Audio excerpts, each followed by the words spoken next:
Do a mistake or make a mistake. Which one is correct? What about tell and say? Welcome to Grammar Battle. Many English learners make the same mistake again and again. They say do a mistake, they say tell something, and sometimes they mix everything. Today, this confusion ends. 4 fighters enter the arena. Do, make, say, and tell. Let the battle begin. First round. Do versus make. Do is the fighter of actions, duties, and tasks. When you talk about work, activity, or responsibility, do is your word. You do your homework, you do the dishes, you do your job, you do exercise, you do business, you do something, you do nothing, you do everything. Do is about performing an action, not creating a result. Now listen carefully. Many learners say, I did a mistake. This is wrong. Native speakers do not say this. Why? Because a mistake is not an activity. A mistake is a result. And when something is a result, we use make. Now make enters the arena. Make is the fighter of creation and production. When something is created, built, or produced, we use make. You make a cake, you make food, you make a plan, you make money, you make a decision, you make noise, you make friends. And yes, you make a mistake. Because a mistake is something you produce, not something you do. Let's compare clearly. You do homework, but you make a project. You do the work, but you make the result. You do exercise, but you make progress. You do not do a mistake, you make a mistake. Remember this line. Do is action, make is creation. Second round begins, say versus tell. This battle is about communication. Words are flying everywhere, but who wins?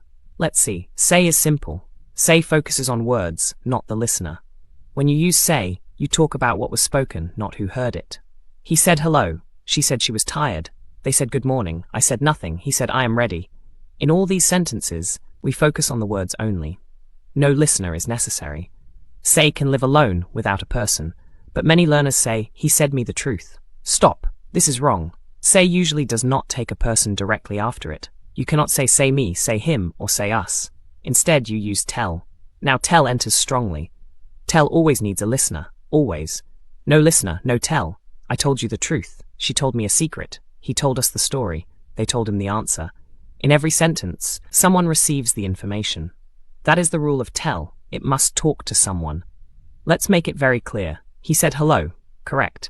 He told me hello. Also correct, because there is a listener. But he said me hello. Wrong. Say speaks words. Tell speaks to someone. Now the final round. All fighters together. Listen carefully. He said I will do the work. He told me to make a list. Yesterday I made a mistake, but today I will do better.